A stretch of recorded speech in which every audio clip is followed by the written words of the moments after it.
Hello guys, welcome to Uttej's channel Vibe with Uttej. This is Sitaram and నేను కూడా నేను ఉత్తేజ్ ఫ్రెండ్ని. Uttej previous వీడియోస్లో ఎక్స్ప్లెయిన్ చేసినట్టు యూనివర్సిటీస్కి ఏమేమి రిక్వైర్మెంట్స్ ఉంటాయో ఆల్రెడీ ఉత్తేజ్ చెప్పాడు. మీకు I-20 వచ్చిన తర్వాత వీసా షెడ్యూల్ చేసుకున్న తర్వాత DS-160 అని చెప్పి ఒక చాలా ఇంపార్టెంట్ ఫామ్ ఉంటుంది. లైక్ ఈ ఫామ్ ఏంటంటే మీరు ఇండియాలో ఉన్నప్పటి నుంచి అంటే మొత్తం మీ ఓవరాల్ రికార్డ్ అంతా దాంట్లో పెట్టాలి. లైక్ మీరు ఎక్కడ పుట్టారు, మమ్మీ పేరేంటి, డాడీ పేరేంటి, ఎవ్రీథింగ్ అనమాట. మీరు ఏం జాబ్ చేశారు, మీ స్కూలింగ్ ఎక్కడైంది, మీ బ్యాచిలర్స్ ఎక్కడ చేశారు, మీ జీపీఏ ఏముంది, ఇంకా మీ మీద ఏమైనా క్రైమ్స్ ఉన్నాయా. మోస్ట్లీ మన స్టూడెంట్స్ కాబట్టి మన పైన ఏం క్రైమ్స్ ఉండవు. సో మోస్ట్లీ నేను పెడతాము. సో దీంతో పాటు మీకు ఆల్రెడీ ఉత్తేజ్ లాస్ట్ వీడియోలో ఎక్స్ప్లెయిన్ చేసినట్టు రిక్వైర్మెంట్స్ ఆల్రెడీ చెప్పుకుంటాడు నాకు తెలిసి. లైక్ మీ బ్యాచిలర్స్ ట్రాన్స్క్రిప్ట్స్ కానీ, మీ బ్యాచిలర్స్ మార్క్స్ కానీ, ఇంకా జిఆర్ఈ మార్క్స్ కానీ, ఐఎల్స్ బ్యాండ్స్ కానీ, టోఫెల్ మార్క్స్ కానీ, దాంతోపాటు రెజ్యూమ్ కూడా మీరు బిల్డ్ చేసుకోవాలి. రెజ్యూమ్ అంటే ఓన్లీ జాబ్స్ ఉన్న రెజ్యూమ్ చేసుకోని రూల్ ఏం లేదు. మీ బ్యాచిలర్స్ అయిపోయిన తర్వాత ఈవెన్ దో మీరు ఫ్రెషర్ అయినా కానీ మీరు రెజ్యూమ్ చేసుకోవాలి. సో యూనివర్సిటీకి వెళ్తున్నాం, జస్ట్ లైక్ ఒక బేసిక్ రెజ్యూమ్ ఉంటుంది, ఆ బేసిక్ రెజ్యూమ్ కూడా చేసుకోవాలి. ఈ వీడియోలో నేను నాతో పాటు ఒక ఫైవ్ ఫ్రెండ్స్ సేమ్ యూనివర్సిటీకి వచ్చాము. దాంట్లో ఉత్తేజ్ కూడా ఒకడు. సో మేమందరం ఏంటంటే మా వీసా ఎక్స్పీరియన్సెస్ మీకు చెప్తే మీకు హెల్ప్ అవుతాయేమో అని చెప్పేసి మేము వీడియో చేయడం జరుగుతుంది. ఇక్కడ నా వీసా ఎక్స్పీరియన్స్ వచ్చేసరికి నేను యాక్చువల్గా యూఎస్ ఎంబసీ వాడు ఎప్పుడు వదులుతాడు వాడికి కూడా తెలియదు. వాడికి ఒక్కసారిగా నాకు తెలిసి ఒక 50,000 1 lakh అబౌవ్ స్లాట్స్ వదిలేసాడని చెప్పేసి ఆ రోజు మాకు నైట్ తెలిసింది. మేమందరం కూడా బుక్ చేసుకున్నాము. నేనైతే June 14th బుక్ చేసుకున్నాను. నేను అంటే June 6th ఏమో నా బయోమెట్రిక్స్, June 14th ఏమో నా వీసా ఇంటర్వ్యూ బుక్ చేసుకున్నాను. కాకపోతే ఇంట్లో వాళ్ళు కొన్ని ఉంటాయి కదా, సో దాని గురించి మళ్ళీ రీస్కెడ్యూల్ చేసుకుని July 1st నేను పెట్టుకున్నాను. సో అంటే నా బయోమెట్రిక్స్ అయిపోయినాయి, June 6th నా బయోమెట్రిక్స్ అయిపోయినాయి. నా ఇంటర్వ్యూ వచ్చేసరికి July 1st ఉండే. ఇంకోటి ఏంటంటే అందరికీ నేను చాలా క్లియర్గా చెప్తున్నాను ఏంటంటే, ఎవరు కూడా మీ వీసాస్ పెట్టుకుంటే యూఎస్ పెట్టుకుంటే పోతుంది చాలామంది చాలా రకాలుగా చెప్తారు. బట్ అది కంప్లీట్లీ రాంగ్. అది ఎందుకంటే అక్కడ నువ్వు ఆఫీసర్ దగ్గరికి వెళ్ళి ఆఫీసర్కి నువ్వు ఏ విధంగా చెప్తావు, విత్ కాన్ఫిడెన్స్ చెప్తావు, అది మ్యాటర్ అక్కడ. సో ఆఫీసర్ ఏంటంటే నువ్వు ఎంత కాన్ఫిడెంట్గా చెప్తున్నావు, సో నీకు ఎంత ఇంట్రెస్ట్ ఉంది నీ కోర్స్ పైన, నీ ఎంత ఇంట్రెస్ట్ ఉంది నీ లైఫ్ పైన అనేది అక్కడ మెయిన్ పాయింట్. సో వాళ్ళు దానిపైన చూసి నీకు వాడు వీసా యాక్సెప్ట్ అనేది కానీ రిజెక్ట్ అనేది కానీ చేస్తాడు. And coming to my visa experience, July 1st వచ్చింది. నాది ఢిల్లీలో ఇంటర్వ్యూ ఉండేది. ఇంటర్వ్యూ ఉంది అక్కడ. సో యాజ్ యూజువల్ మార్నింగ్ నాది 9 o'clock స్లాట్. నాది నార్మల్గా అంతా చెకింగ్ ఉంటుంది, ముందు బయట అంతా చెకింగ్ ఉంటుంది, ఫోన్స్ ఏమేమి ఎలా ఉండవు. జస్ట్ మొత్తం మన అన్ని డాక్యుమెంట్స్ తీసుకెళ్ళి లైక్ మొత్తం ఎవ్రీథింగ్ నీ గురించి మొత్తం అన్ని. ఇన్ కేస్ నువ్వు జాబ్ చేసిన చోట నీకు నార్మల్గా ఇస్తారు కదా ఎక్స్పీరియన్స్ సర్టిఫికెట్స్ కానీ, ఇన్ కేస్ నీ పేరోల్స్ అని అయితే కనుక అక్కడ నీ పేరోల్స్ కానీ ఇవన్నీ కూడా తీసుకుని వెళ్తాము. వెళ్ళిన తర్వాత సో మనకి బయట మనకి ఇన్స్టాలో వీటిలో మనం సోషల్ మీడియాస్లో చూస్తుంటాం కదా, రిజెక్ట్ అవుతుంది కంప్లీట్గా 4-5 మెంబర్స్ రిజెక్ట్ అవుతుందని చెప్పేసి చెప్తూ ఉంటారు కదా. అది నేను చూసాను. నా ముందు ఇంకా లాస్ట్కి నా టర్న్ వచ్చింది. నాది 9:15 స్లాట్ అయితే నేను 9కి లోపలికి పోయాను. అయితే నా స్లాట్ వచ్చింది. స్లాట్లో నేను నిల్చున్నాను. నా ముందు ఆల్రెడీ ఒక 3 members గర్ల్స్ నుంచున్నారు, 3 females నుంచున్నారు. అక్కడ ఆల్రెడీ ఆఫీసర్ ఉన్నది కూడా సమ్ ఇండియన్ అమెరికన్ అనుకుంటా నాకు తెలిసి. సో ఆయన ముగ్గురిది రిజెక్ట్ చేశాడు. నా ముందున్న ముగ్గురు అమ్మాయిలది కూడా రిజెక్ట్ చేశాడు. లైక్ వాళ్ళందరూ కూడా కంప్యూటర్ బ్యాక్గ్రౌండే. రిజెక్ట్ చేశాడు. నెక్స్ట్ ఇంకా నా టర్న్ వచ్చిన తర్వాత సో ఇమీడియట్గా I-20 ఎప్పుడు మనం వీసా ఇంటర్వ్యూ దగ్గరికి వెళ్ళినా మన పాస్పోర్ట్ I-20 వాళ్ళు పాస్ చేస్తే దాన్ని బట్టి వాళ్ళు క్వశ్చన్స్ అనేవి అడుగుతారు. సో మన వెనకాల మనం బయోమెట్రిక్స్ వెళ్ళిన తర్వాత వెనకాల వాడు ఒక బార్కోడ్ లాంటిది ఉంటుంది. వాడు అది స్కాన్ చేసుకుంటే లైక్ మొత్తం డీటెయిల్స్ అన్నీ వస్తాయి. మీకు చెప్పాను DS-160 అని చెప్పేసి, ఆ DS-160 నెంబర్తో ఉన్న బార్కోడ్ వస్తుంది అక్కడ మీకు. లైక్ మొత్తం మీ డీటెయిల్స్ అన్నీ వస్తూ ఉంటాయి. అంటే మీరు చెప్పేదానికి DS-160లో ఉన్నదని చెప్పేదానికి వాడు లైక్ టాలీ చేసుకున్నట్టు అని అంటారు అందరూ. మరి ఇంకా వాడు వెళ్ళంటే యూనివర్సిటీ పేరు చూసి దిస్ యూనివర్సిటీ అని చెప్పేసి అన్నాడు. అన్న తర్వాత ఎస్ ఆఫీసర్ అది ఇది అని చెప్పేసి అన్నాడు. దాని తర్వాత so I swapping your course అని చెప్పేసి అడిగాడు. నేను జస్ట్ నార్మల్గా లేదు officer, I did my bachelors in physiotherapy, నా బ్యాచిలర్స్లో ఎనాటమీ ఇవన్నీ ఉన్నాయి. సో అదే నా మాస్టర్స్లో కూడా అవే ఉన్నాయి, డైరెక్ట్గా నాకు కరెక్ట్ అవుతున్నాయి కాబట్టి సో అది నేను తీసుకుంటున్నాను అని చెప్పేసి దట్స్ గుడ్ అన్నాడు. దాని తర్వాత హూ ఈజ్ స్పాన్సరింగ్ యూ అని చెప్పేసి అడిగాడు. హూ ఈజ్ స్పాన్సరింగ్ యూ అంటే నేను చెప్పాను మై ఫాదర్ స్పాన్సర్ చేస్తున్నారు, దాంతోపాటు ఇంకా నాకు లోన్ కూడా నేను తీసుకున్నాను అని చెప్పేసి అన్నాను. ఇది కాకుండా ఎప్పుడు గ్రాడ్యుయేట్ అయ్యాను కూడా క్వశ్చన్ అడిగాను నన్ను. నేను 2023లో గ్రాడ్యుయేట్ అయ్యాను. అప్పటి నుంచి నేను ఒక ఒక రీహాబిలిటేషన్ హాస్పిటల్ ఫిజియోథెరపిస్ట్ నేను ప్రాక్టీస్ చేశానని కూడా చెప్పేశాను. దాని తర్వాత ఒక 1 మినిట్ సైలెన్స్ ఇచ్చాడు నాకు. ఎందుకు నాకేం అర్థం కాదు. అప్పుడే నాకు అర్థమైంది, నాకు వీసా ఇస్తాడని నాకైతే ఒక డౌట్, ఒక అర్థమైంది నాకు. నా పాస్పోర్ట్ నా పక్కకి పాస్పోర్ట్ వాళ్ళ దగ్గర ఉంచుకుంటే మనకి వీసా వచ్చేసినట్టే. ఇంకా దాని తర్వాత congratulation young man, your visa has been approved అని చెప్పేసి అన్నాడు. కాకపోతే టెన్షన్ అనేది ఉంటుంది, టెన్షన్ లేకుండా ఎవరికి ఉండదు అక్కడ. కాకపోతే ఇంకొకటి మెయిన్ ఏంటంటే, అందరికీ వీసా వస్తాయా అంటే అది మనం చెప్పం. కాకపోతే కంపేర్ టు కంప్యూటర్స్ బ్యాచ్, మనం ఆల్రెడీ మెడికల్ ఫీల్డ్ కాబట్టి మనకి అంటే నేను కంపల్సరీ ఇస్తారని కూడా నేను చెప్పట్లేదు. బట్ మోస్ట్ ఆఫ్ ద నేను చూసిన వాళ్ళు మాత్రం చాలా వరకు మెడికల్ వాళ్ళకైతే మాత్రం వీసా అని చాలా ఫాస్ట్గా అప్రూవ్ చేస్తారు. ఎందుకంటే యూఎస్ నీడ్ మెడికల్ వాళ్ళు. సో అదే అనమాట. Thank you. Hello guys, first video starting మా ఫ్రెండ్ సీతారాంతో స్టార్ట్ అయింది. అండ్ అలాగే మా 5 మెంబర్స్ వీసా ఎక్స్పీరియన్స్ కూడా మేము అంటే లైక్ ఈజీగా వచ్చేసింది అని ఎవరికి చెప్పలేము. ఎందుకంటే ఇప్పుడు సీతారాం చెప్పినట్టు తనని ఎట్లాగా క్వశ్చన్స్ అడిగారో మా ఫీల్డ్కి రిలేటెడ్గా క్వశ్చన్స్ కూడా మాలో కొంతమందిని అడిగారు. అవి కూడా నెక్స్ట్ వస్తాయి. ఇప్పుడు ఏంటంటే మీకు అక్కడ ఇవే క్వశ్చన్స్ అడుగుతారు మనల్ని, వీటిని ప్రిపేర్ అయితే సరిపోతుంది అని మనం అక్కడికి వెళ్తే కనుక అది కంపల్సరీ మన బ్లండర్ అవుతుంది. ఎందుకంటే వీసా ఆఫీసర్ అనేవాడు నిన్ను ఎట్లాగైనా క్వశ్చన్ చేయొచ్చు. వాళ్ళకి క్రైటీరియా ఏమి ఉండదు, ఈ క్వశ్చన్ అడగాలి, ఈ బ్యాక్గ్రౌండ్ ఉన్న వాళ్ళని ఈ క్వశ్చన్స్ అడగాలి, ఆ బ్యాక్గ్రౌండ్ ఉన్న వాళ్ళని వాళ్ళ గురించి అడగాలి అని అక్కడెక్కడ మీకు అక్కడ వాళ్ళు ఎక్కడ స్పెసిఫిక్గా మెన్షన్ చేయరు. సో మీరు జనరలైజ్డ్గా మీ ఫ్యూచర్ మీద, మీరు వెళ్ళే కోర్స్ మీద, మీరు బ్యాచిలర్స్లో ఏ కోర్స్ అయితే చేశారో వీటిలన్నిటి మీద మీకు ఒక స్పెసిఫిక్ ఐడియా ఉండాలి. సో ఆ ఐడియా ఉన్నప్పుడే ఇప్పుడు మనం క్యాజువల్ టాక్ లాగా ఫీల్ అవ్వండి.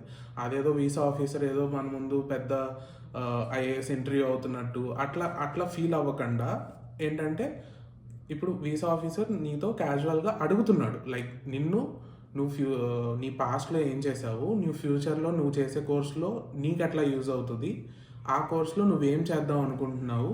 సో క్యాజువల్గా నీ ఫ్రెండ్ అని మరీ అంత ఇన్ఫార్మల్గా ఉండకూడదు, కొంచెం ఫార్మల్ వేలో ఒక డిస్కషన్ లాగా చేయండి. ఇప్పుడు ఏంటంటే మ్యాక్సిమం అక్కడ మీకు నన్ను అడిగిన క్వశ్చన్ అయితే కనుక ఫస్ట్ వెళ్ళగానే విచ్ యూనివర్సిటీ అని అడిగాడు.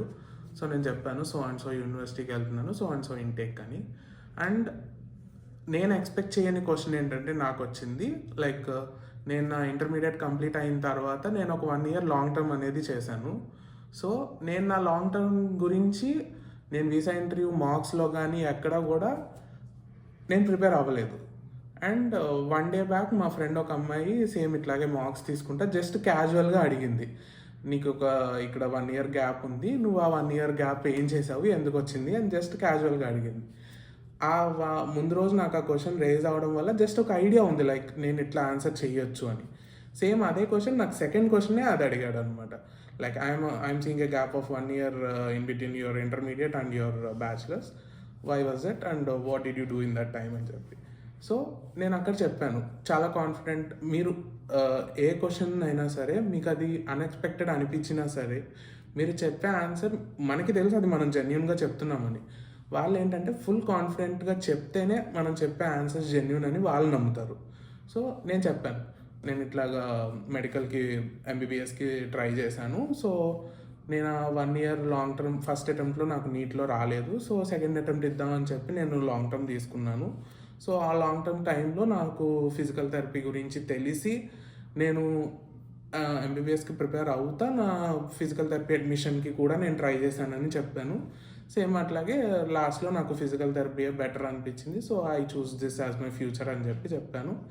అట్లా చెప్పిన తర్వాత మన సేమ్ వీసా మీకు యాక్సెప్ట్ అయ్యింది అంటే వాళ్ళు పాస్పోర్ట్ అక్కడి నుంచి తీసుకెళ్ళి స్కాన్ చేసుకుంటారు, సో ఇంకొక ట్రేలో వేయడానికి. నా పాస్పోర్ట్ అట్లా క్వశ్చన్ ఆన్సర్ చెప్తున్నప్పుడే ఆయన అట్లా మూవ్ చేశాడు. ఇంకా నాకు అర్థమైంది లైక్ ఏదో నాకు ఐఎమ్ గెటింగ్ వీసా అని చెప్పి. సో ఆ క్వశ్చన్ ఎప్పుడైతే కంప్లీట్ అయ్యిందో ఇమీడియట్గా your visa has been approved అన్నాడు. ఇంకా వీసా హ్యాస్ బిన్ అప్రూవ్డ్ అన్నప్పుడు మనకి ఇంకా తెలుసు కదా ఆనందం ఎట్లా ఉంటుందో. అండ్ మీ ముందు ఎన్ని రిజెక్షన్స్ అయ్యాయి, ఎన్ని యాక్సెప్టెన్స్ అయ్యాయి అనేది అది మిమ్మల్ని అయితే ఎఫెక్ట్ చేయకూడదు. మీ ముందు అన్నీ యాక్సెప్ట్ చేశాడు అని చెప్పి మిమ్మల్ని యాక్సెప్ట్ చేయాలని లేదు, అట్లాగే మీ ముందు అన్నీ రిజెక్ట్ చేశాడని చెప్పి మిమ్మల్ని రిజెక్ట్ చేయాలని లేదు. సో వాళ్ళు మనలో చూసేది ఏంటంటే కాన్ఫిడెంట్గా ఆన్సర్ చేస్తేనే మీకు మీ వీసా అనేది మీరు తెచ్చుకుంటారు. So that truly depends on ourselves how you are answering to the visa officer. So మీరు ఆన్సర్ చేసేటప్పుడు ఎంత కాన్ఫిడెంట్గా ఆన్సర్ చేస్తున్నారు అనేది చూసుకోండి. కాన్ఫిడెన్స్ ఎప్పుడు వస్తుంది అంటే త్రూ మార్క్స్, మీ కన్సల్టెన్సీ ద్వారా కానీ, లేదంటే మీరు సింగిల్గా అయితే నాకు తెలిసి చాలా తక్కువ మంది ప్లాన్ చేసుకుంటారు యూఎస్ ప్లాన్ అనేది. ఒక గ్రూప్ ఆఫ్ పీపుల్ కానీ ప్లాన్ చేసుకుంటారు కాబట్టి, సో మీలో మీరు మీ ఫ్రెండ్స్తో మార్క్స్ ఒక రోజు సర్టెన్ టైం పెట్టుకొని ఈ టైంలో మార్క్స్ తీసుకుంటూ మీరు మార్క్స్ ఇస్తూ ఉంటే మీకు ఆ స్పాంటేనిటీ అనేది ఆన్సర్ చేసేటప్పుడు ఆటోమేటిక్గా వస్తుంది. ఆ వీసా ఇంటర్వ్యూ టైంలో మీరు దాన్ని స్పెసిఫిక్గా మీరు చెప్పాలనుకుంటున్న ఆన్సర్ గన్ షాట్ పాయింట్లో వాళ్ళకి వెళ్తుంది. అండ్ కొంతమంది వీసా ఆఫీసర్స్ వచ్చేసరికి మీకు కొన్ని ట్రిక్కీ క్వశ్చన్స్ అడుగుతారనమాట. అంటే నువ్వు నీ కోర్స్ స్విచ్ అవుతున్నావా, నీ మేజర్ సబ్జెక్ట్స్ ఏంటి, నువ్వు ఇవి బ్యాచిలర్స్లో చేసావా, నీ మాస్టర్స్లో నువ్వు బ్యాచిలర్స్లో చేయని సబ్జెక్ట్ నీకు ఎలా యూజ్ అవుతుంది, ఇట్లాంటి క్వశ్చన్స్ కూడా ఉంటాయి. సో ఈ క్వశ్చన్స్కి కూడా ఏంటంటే మనం అక్కడికి వెళ్ళిన తర్వాత ఏ సబ్జెక్ట్స్ తీసుకుంటున్నాము, మన మేజర్స్ ఏంటి, మన మైనర్స్ ఏంటి, లైక్ క్రెడిట్స్ ఏంటి, అండ్ అలాగే మన ఎలెక్టివ్స్ ఏంటి, ఎన్ని ఎలెక్టివ్స్ ఉన్నాయి, ఈ కోర్స్ బ్యాక్గ్రౌండ్ మొత్తం మీరు అది కరెక్ట్గా మీ మైండ్లో ఐడియా ఉంటేనే మీరు అక్కడ ప్రాపర్గా ఆన్సర్ చేయగలుగుతారు. సో వీసా ఇంటర్వ్యూకి వెళ్ళే ముందు మీ పర్సనల్ ఇన్ఫర్మేషన్ని మీరు ఎట్లా మగప్ అయితే చేస్తున్నారో, మీరు మాస్టర్స్లో చేయాలనుకుంటున్న కోర్స్లో మీ అప్పటికే మన ఫస్ట్ సెమిస్టర్ సబ్జెక్ట్స్ ఇవి చేయాలని చెప్పి మన అడ్వైజర్స్ మెయిల్ చేస్తారు. సో మీ ఫస్ట్ సెమ్ సబ్జెక్ట్స్ ఏంటి, మీకు ఒకవేళ ఛాన్స్ ఇస్తే మీరు ఏ సబ్జెక్ట్స్ తీసుకుంటారు, ఇవన్నీ కూడా లైక్ జనరల్గా అంటే నువ్వు ఉన్న 2 yearsలో నువ్వు ఏ సెమ్లో ఏం చేస్తున్నావు అనేది నువ్వు వీసా ఇంటర్వ్యూ వెళ్ళే టైంకి నీకు మైండ్లో ఒక ఐడియా ఉంటే కనుక వాళ్ళు మ్యాక్సిమం ఈ 2 years ఫస్ట్ క్రైటీరియా, తర్వాత ఈ 2 years తర్వాత నీ ఓపీటీ పీరియడ్, సిపిటీ పీరియడ్, ఇవన్నీ కూడా వాళ్ళు ఏం చేయొచ్చు, నువ్వు సిపిటీ తీసుకుంటావా, నువ్వు ఓపీటీ తీసుకుంటావా, ఇట్లాంటి క్వశ్చన్స్ కూడా రేజ్ అవుతాయి. లైక్ అవి ఎట్లా ఆన్సర్ చేయాలనేది మీ బేస్ మీద ఉంది. ఎందుకంటే ఓపీటీ పీరియడ్ ఏంటంటే మనం మ్యాక్సిమం అక్కడ చేయమనే చెప్పాలి, అండ్ సిపిటీ ఏంటంటే నీ కరికులంలో అది ఇంక్లూడ్ అయి ఉంటుంది కాబట్టి నువ్వు ఖచ్చితంగా ఆపర్చునిటీ అనేది నువ్వు యూటిలైజ్ చేసుకుంటావు. ఎందుకంటే నీ ప్రాక్టికల్ నాలెడ్జ్ అనేది నువ్వు ఎన్హాన్స్ చేసుకోవాలి అంటే నీకు సిపిటీ అనేది బాగా యూజ్ అవుతుంది. సో ఇట్లాంటి క్వశ్చన్స్ అన్నీ కూడా నువ్వు ఎంత కాన్ఫిడెంట్గా ఎంత బాగా ప్రిపేర్ అయితే అంత కాన్ఫిడెంట్గా ఆన్సర్ చేయగలుగుతావు. So be confident when you are answering to a visa officer. నేను చెప్పేదైతే confident is the key for our visa approval. అంతకుమించి వేరే ఏమీ మ్యాజిక్స్ అట్లాంటివి ఏమి ఉండవు. వీసా మనం కాన్ఫిడెంట్గా ఆన్సర్ చేస్తే ఖచ్చితంగా అది వస్తుంది. హలో గైస్, మనం ఆల్రెడీ మా ఇద్దరు ఎక్స్పీరియన్సెస్ మీరు ఆల్రెడీ చూశారు. అండ్ ఇప్పుడు మనం ప్రసన్న ఎక్స్పీరియన్స్ కూడా అడుగుతాము. ఎట్లా ఉంది, తను ఏమేమి క్వశ్చన్స్ అడిగారు, అండ్ తన ఎక్స్పీరియన్స్ ఏంటి, తన ఫీలింగ్ ఏంటి ఆ వీసా ఇంటర్వ్యూ జరుగుతున్నప్పుడు కానీ జరిగిన తర్వాత వెళ్ళే ముందు నీ ఇంటెన్షన్స్ ఏంటి అనేది ఒకసారి మా వ్యూవర్స్కి చెప్తే కొంచెం వాళ్ళకి కూడా హెల్ప్ అవుతుంది. Hi guys, I'm Prasanna, currently pursuing my Masters in Exercise Science. So my visa experience is a roller coaster. అందరూ రోలర్ కోస్టర్ అని చెప్తారు, కానీ it was different. June 10th నేను అపాయింట్మెంట్ బుక్ చేసుకున్నాను. నా బయోమెట్రిక్స్ అండ్ ఇంటర్వ్యూ 2 ఢిల్లీలోనే అయ్యాయి. 9th was my biometrics and 10th was my interview. Actually మనకు వాళ్ళు ఒక స్లాట్ ఇస్తారు. My slot was for 10:30 AM. మనం 10:30కే వెళ్ళాలని లేదు. If you reach there early, ముందే వెళ్ళి లైన్లో కూడా నుంచోవచ్చు. So I was with my another friend, తన స్లాట్ 9 o'clockకే ఉంది. సో మేము 8:30కే వెళ్ళిపోయాము. తనతో పాటు నేను కూడా లైన్లోకి వచ్చేసాను. 10:30 కన్నా ముందే అయింది నా ఇంటర్వ్యూ. సో 9 o'clockకి లోపలికి వెళ్ళిపోయాను. అండ్ లోపలికి వెళ్ళిపోయిన తర్వాత there will be a queue అనమాట. మనకి ఒక 3 ఇట్లా లేన్స్లా ఉంటాయి.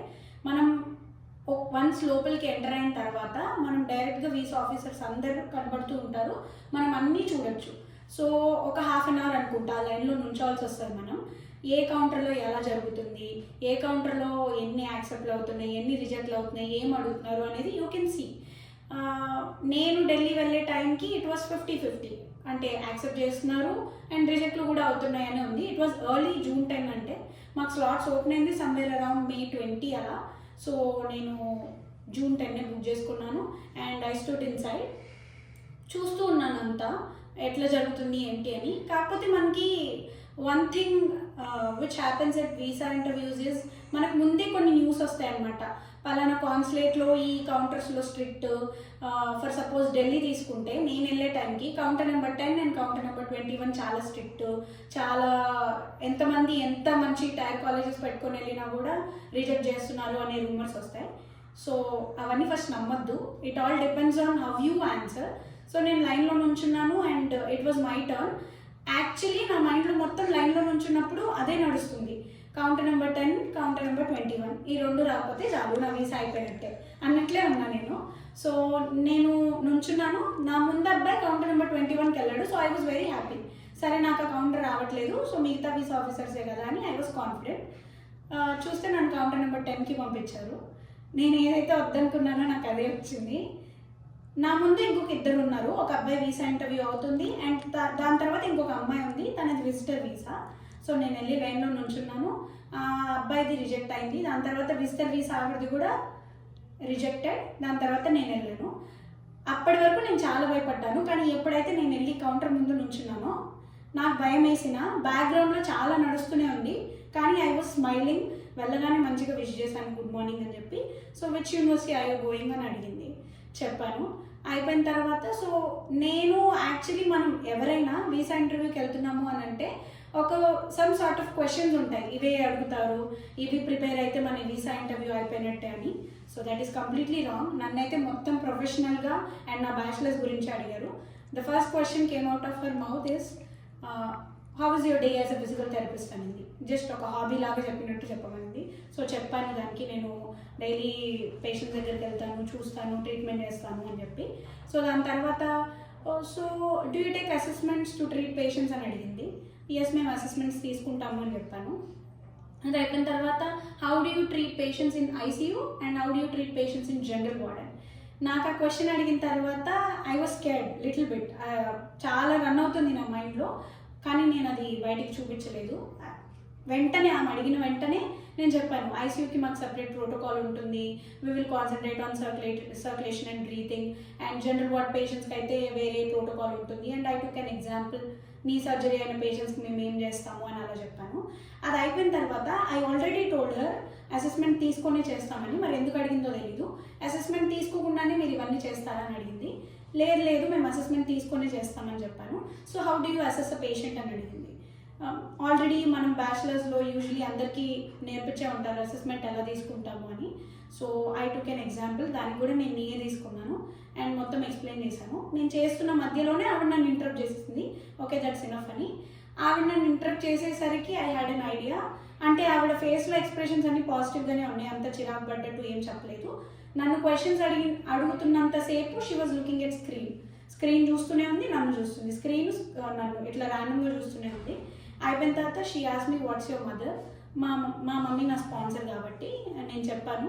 And she asked me what's her annual income, అది కూడా చెప్పాను. And finally your visa is approved అని చెప్పింది. థ్యాంక్ యూ సో మచ్ అని చెప్పి బయటకు వచ్చేసాను. ఆఫ్టర్ కమింగ్ అవుట్ నేను అనుకున్నా, అసలు మనం ప్రిపేర్ అయిన క్వశ్చన్స్కి ఆవిడ అడిగిన క్వశ్చన్స్కి కొంచెం కూడా సంబంధమే ఉండదు. వాళ్ళు నిజంగానే వీళ్ళు వర్క్ చేశారా, నిజంగానే వీళ్ళు బ్యాచిలర్స్ ఫినిష్ చేశారా అని తెలుసుకోవడానికి they asked very professional questions. నాకు తెలిసి ఢిల్లీ అంతా అంతే అయింది అప్పుడు. సో యా, ఈ పర్టికులర్ క్వశ్చన్సే చదివితే మా వీసా ఇంటర్వ్యూ అయిపోతుంది, ఈ పర్టికులర్ కౌంటర్ స్ట్రిక్ట్, ఈ పర్టికులర్ కాన్సులేట్ స్ట్రిక్ట్, అలా ఏమి ఉండదు. డిపెండ్స్. అలా అనుకుంటే నేను వెళ్ళిన కౌంటర్ కూడా స్ట్రిక్ట్ అని బయట చాలా టాక్ వచ్చింది. నా ముందు కూడా చాలామంది రిజెక్ట్స్ అయినాయి అండ్ నేను బయటకు వచ్చిన తర్వాత కూడా చాలామందితో మాట్లాడా నా కౌంటర్లో ఎవరికి ఇంటర్వ్యూ అయిందో వాళ్ళని. Most of the people got rejected. కానీ it's not about counter, it's not about the consulate. స్పాంటేనియస్గా ఉండండి, ఏం అడిగినా మీ ఫీల్డ్ పైన మీకు ఒక డెఫినెట్గా ఐడియా ఉండిద్ది అండ్ మీరు ఈ కోర్స్కి ఎందుకు వెళ్తున్నారు అని కూడా మీకు ఐడియా ఉండిద్ది. Be very spontaneous. మీరు భయపడవచ్చు, ఆబ్వియస్లీ ఎవరికైనా భయం ఉంటుంది, కానీ అది మీ మొహంలో చూపించొద్దు. And don't pause. వాళ్ళు ఏమైనా క్వశ్చన్ అడిగితే వెంటనే చెప్పగలగాలి. మీరు ప్రాపర్గా ఆన్సర్ చెప్పగలిగితే చాలు. And be spontaneous and confident ఏం చెప్పినా కూడా. And that should work.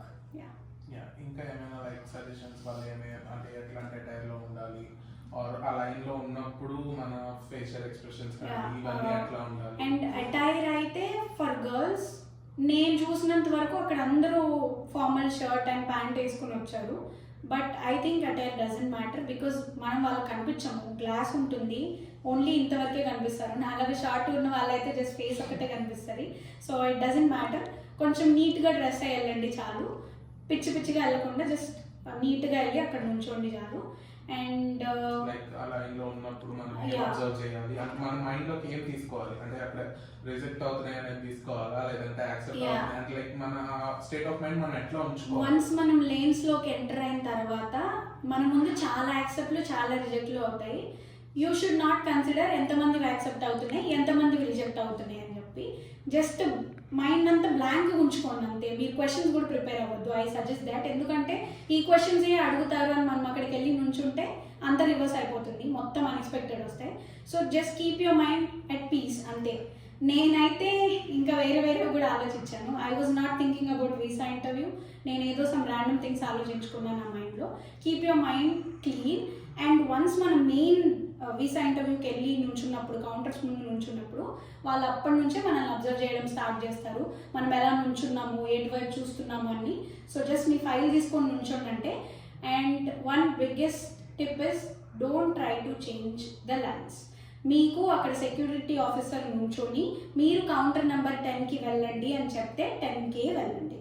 అంతేగాని 20 ఈ కౌంటర్ స్ట్రిక్ట్ అని ఆల్రెడీ మనకి కొన్ని రూమర్స్ వచ్చింటాయి కదా, అవన్నీ నమ్మి కౌంటర్ 11 కౌంటర్ 12కి అలా మీరు వెళ్ళారంటే you will have to face the problem. నేను చూసిన సిచ్యువేషన్స్ ఏంటి అంటే 10కి వెళ్ళమని చెప్పినప్పుడు వాళ్ళు 11కి వెళ్తే వెంటనే పాస్పోర్ట్ తీసేసుకొని బయటికి పంపించేసిన వాళ్ళని కూడా నేను చూశాను. So don't change lines. వాళ్ళు ఎక్కడ నుంచోమంటే అక్కడ నుంచోండి. Be confident and spontaneous. Thank you, Prasanna. Thank you. Thank you for your valuable insights.